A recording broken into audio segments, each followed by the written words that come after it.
dad's new car. Just dropped Nate off.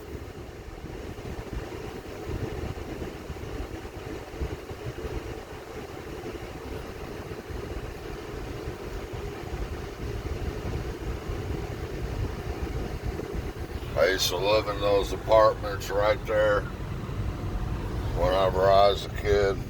That's where my mother got raped. You add a G in front of the word, it just changes the whole meaning of it, don't it? That one event right there just really altered the whole course of my life. And when it happened, I didn't even know what had happened. I remember the police being there. My Uncle Rick came over to give my mother some support. I remember the bloody mattress. I was a little bitty kid. I didn't know nothing about anything like that. I found out in my mid-30s out in Arizona what had happened, the truth of everything. There was a guy that used to babysit me and my brother. And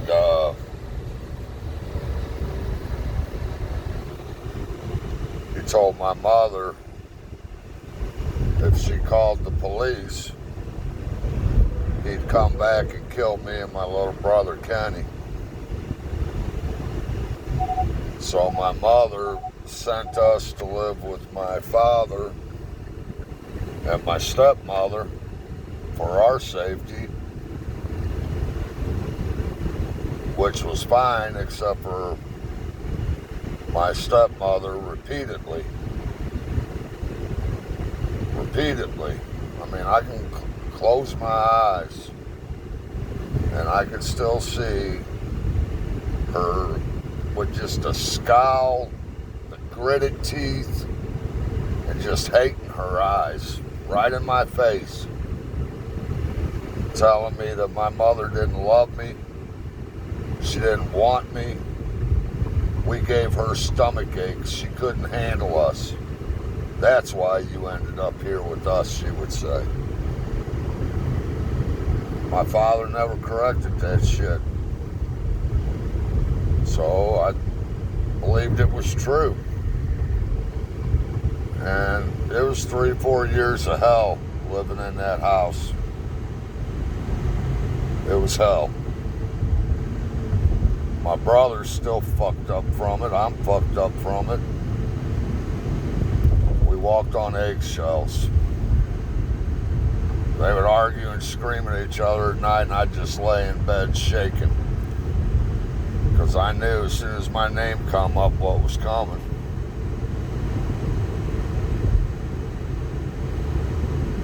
And then my brother, I was 13, he was 11 years old. He started spitting blood. My father had no parental rights after the divorce. So my mother had to take us to the doctor. And I remember the doctor said to my mom, he said, "What kind of environment is this child living in?" She said, "What do you mean?" "He lives with his father." The doctor said, "This boy has 2 bleeding ulcers. Do you know what kind of stress it takes to cause 2 bleeding ulcers?"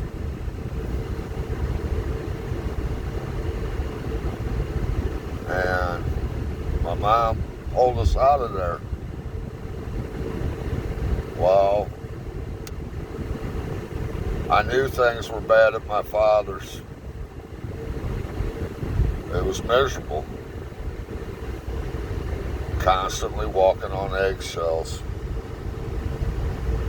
But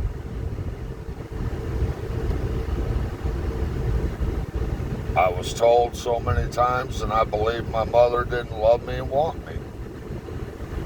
And in my mind, the child's mind, you didn't want us. Now you're going to take me away from the friends I've made. I mean, I went to like 6 different schools from kindergarten to 8th grade. And so I started acting out, thinking she'd send me back to my dad's. And it just snowballed. It snowballed out of control. My mom would put me in places, drug rehabs, psych wards, all kinds of places, because she loved me and she was trying to get me help. And that would just make me angrier, and that snowball just got bigger and bigger as it rolled down the hill. And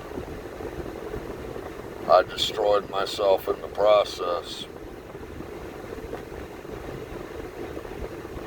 When I finally found out the truth of everything, my mom told me what had really happened. That was a gut punch.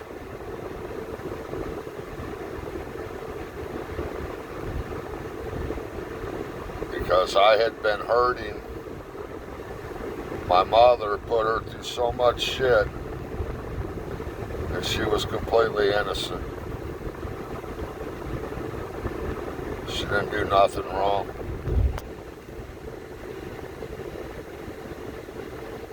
But the scars that I have on my heart, I'm a 56-year-old man. I'm dying. And it's gotten bad. I cut the backyard yesterday, and we got a little yard. I had to stop 3 times to get it done. I'm selling the bike.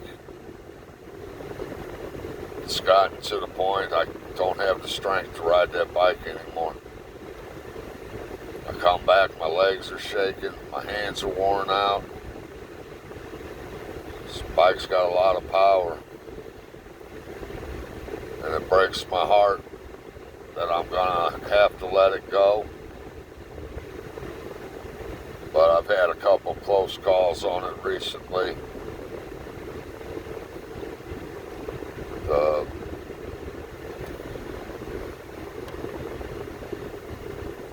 And that's a big part of who I am. But I gotta let it go. It's time, because if not, that bike's gonna get fucked up. And I've spent my whole life, whenever I close my eyes, there'll be a lot of people that got a lot of bad things to say about me. But I've spent my whole life, somebody calls me and they need me, I'm out the fucking door. Out the door. My son Seth one time told me I was too loyal. And I said, you can't be too loyal.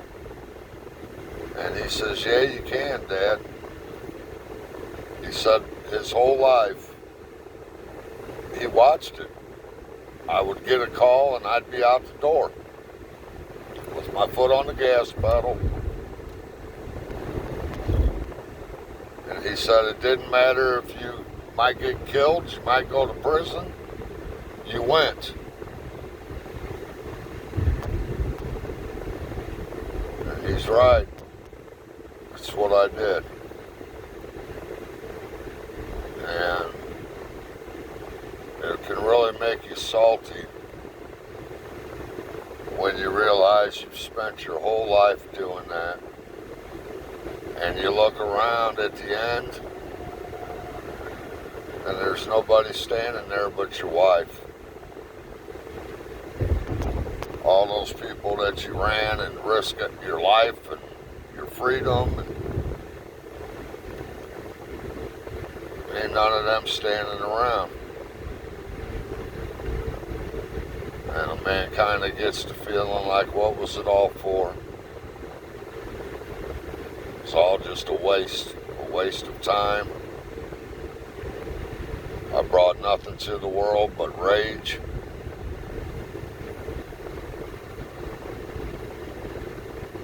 If I'd have died when I had that pulmonary embolism about a year and a half ago, I'd have died with some peace. But things have happened since then that have taken that away.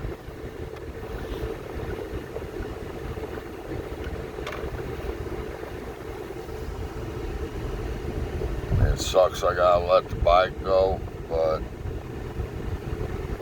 if I don't, I just don't got the strength to control her anymore, and don't got the reflexes. I haven't had the reflexes for some time, and it breaks my heart that I gotta let her go. I'm gonna be grateful that God let me fulfill that dream. I always wanted custom American made, and I've had it. I told Amy I can't let the words, I can't get them to come out of my mouth, so she's going to call the guy that built the bike. I told him if I would ever sell it, I'd let him have first shot at it, and no more than he charged me for it. I could get a lot more for it, but I gotta honor my word. But I can't bring myself to say it. But my body's just gotten to the point where I can't do it anymore. I can't even hardly cut my own yard. Tomorrow I'm gonna cut the front. It's because of cigarettes and drugs and alcohol and just a wasted fucking lifetime.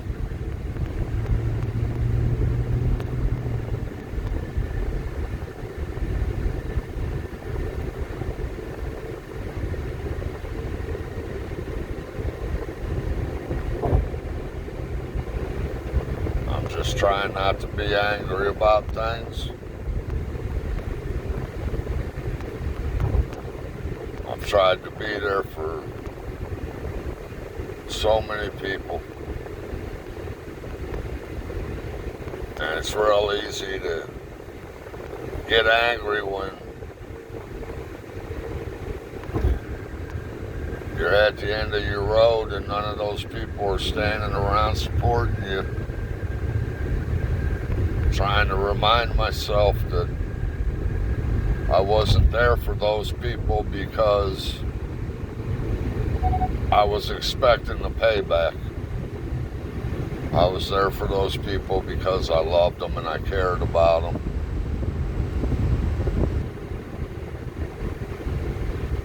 I won't be having any funeral, memorial service, nothing like that. All that is when everybody shows up that hasn't bothered to pick up the phone and call you, they all show up and act like they give a fuck.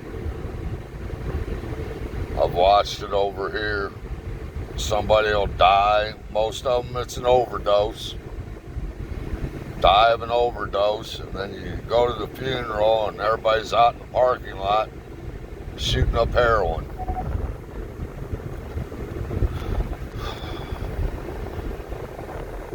But I'm not having a memorial service because I know what it'll be. My dad, my stepmom, they'll show up, talk about what a fuck up I was and how I could have been so much more.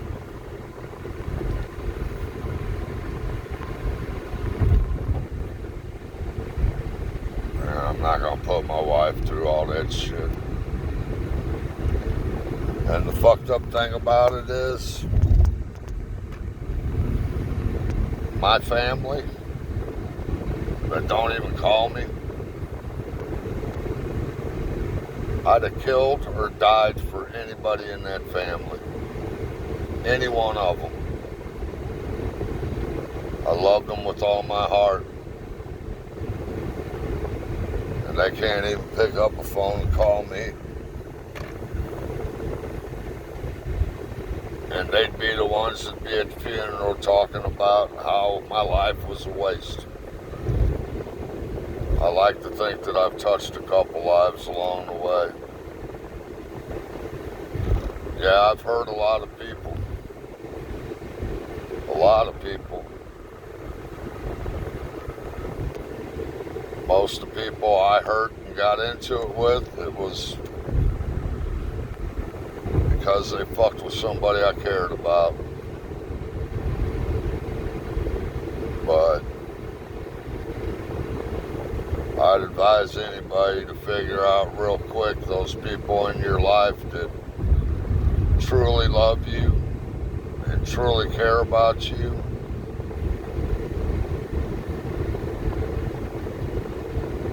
Put your focus on God before anything. And then on those people that truly, the ones that are there when times aren't good, put your focus on them. Don't spend your life trying to be everything for everybody, because at the end of your road you'll look around and they won't be standing around. Most people are just fair weather friends. When times are good, they'll be around, but when they get rough,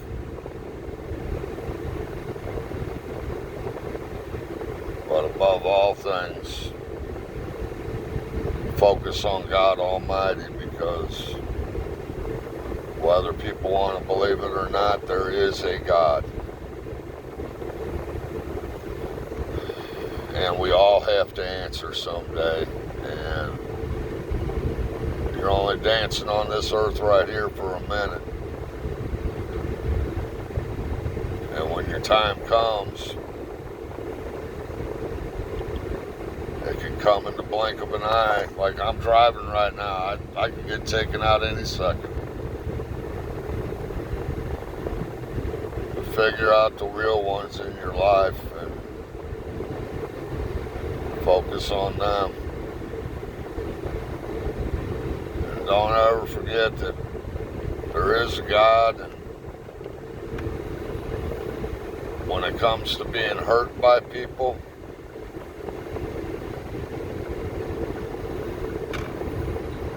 unfortunately, it's usually the ones we care the most about. I don't know how many more videos I'll be doing. If I'll even be doing any more videos.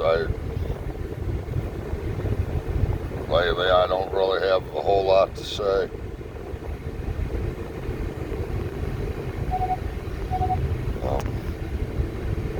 Just trying to deal with things. Trying to stay as grateful, and I am grateful to God. He gave me a lot more years than I ever expected I'd have.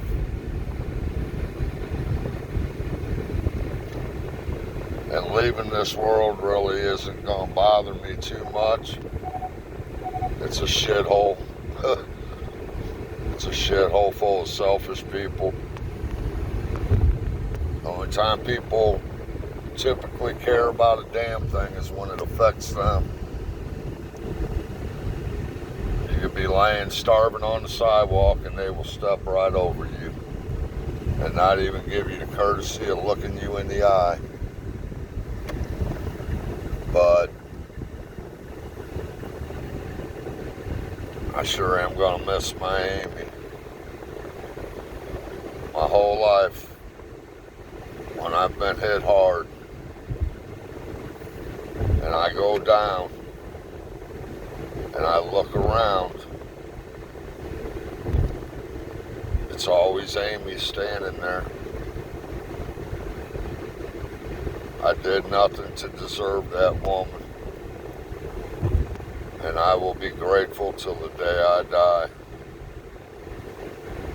that God let her be my life partner. I've never had a better friend.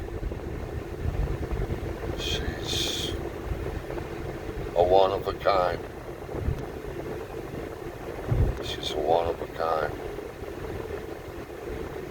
And I will love her with all my heart forever.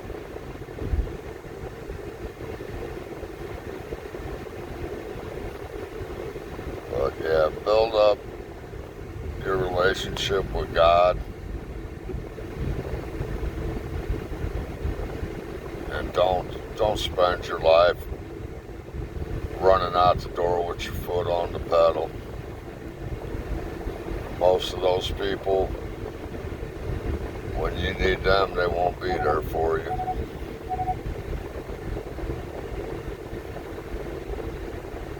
They'll show up at your funeral when they ain't bothered to pick the phone up and call you.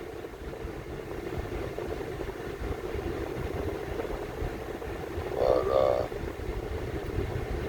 the friends that I have made on YouTube, I love all of you. And I hope you all have great success and happiness.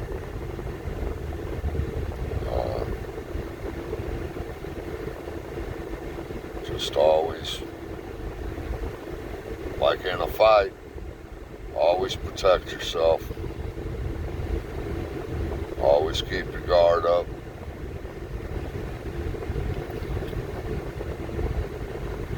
But nothing but respect to all of you.